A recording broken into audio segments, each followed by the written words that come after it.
Welcome back to another video. Today we are working on a Jeep Cherokee. This goes for 2014, I believe, up until 2020. This is for rear brakes. Whether this is with the screen inside or no screen inside.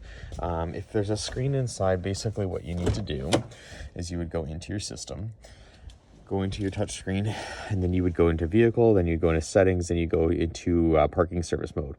If you don't have that and you just have the button down there, all you would do is put it in park, chalk the wheels, and then release the emergency brakes. Once the emergency brakes are released, you would be able to remove the tire. Once the tire is removed, there is a 10mm bolt down low right here. Sorry about that. 10mm bolt right there. Once that is loosened, basically what you do, it's very straightforward and simple. Take the bolt out. You don't need to do anything with the one up here because you can literally take this and pull it up. Sometimes you may need to force it a little bit if it's stuck. So basically a flathead, screwdriver, anything works, right? Then when you go have that, lift it up all the way, and then over here you have the other caliper slider pin here. Sorry, let me see if I can get a bit more light in there for you. You have the other caliper slider pin right here. Basically, you just get this and just push it out like that, just towards the vehicle, and out it comes. Caliper is released. You can now take your brake pads off and replace them. Once you've also done that, you would have to recoil your caliper. This one is an electronic caliper, so it is not a compress in, it is not a spin. You need to release the bolt here, and then there's another one on the other side here. These are T30s. Once you've released that, then this comes off. There is a rubber O-ring just here, so you gotta push a little bit for it to pop off.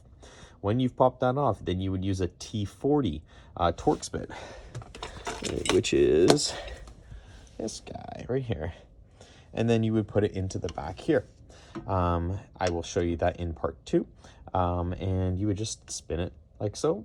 And what that does is there is a rod in here. That rod will retract itself in here. It doesn't bring this with it. So then you would need to use C-clamps or something like that to compress this piston back in. Once the piston is back in, you would then reattach this using the same T style that you had before, putting it on both sides and then torquing them down evenly so the O-ring inside doesn't get pinched.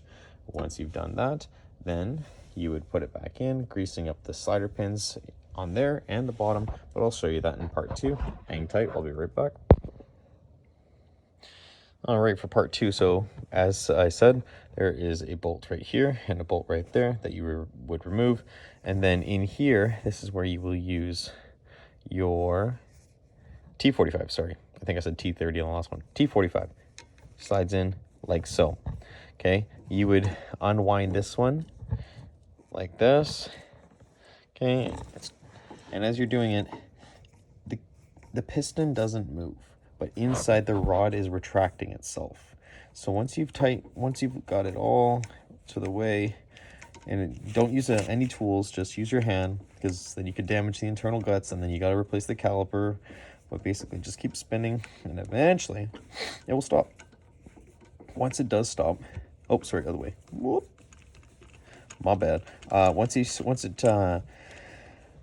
stops spinning, then you can use like a C-clamp or whatever you have to bring this and recoil this back in. All right, just make sure you didn't make the mistake I do. I was going the opposite way, my bad. Doesn't harm it at all, it just pushes it the other way. And then you just keep going, and going. And then it stops. Then you would get your C-clamp, like so. Recoil it back in, put the pads back on, put the caliper slider pins in after you've greased them up, boom. Put this one back on, boom. 10mm bolt, put it back on, tighten it, put it back together. That's it. There you go. That is for a Jeep Cherokee. Thanks for watching.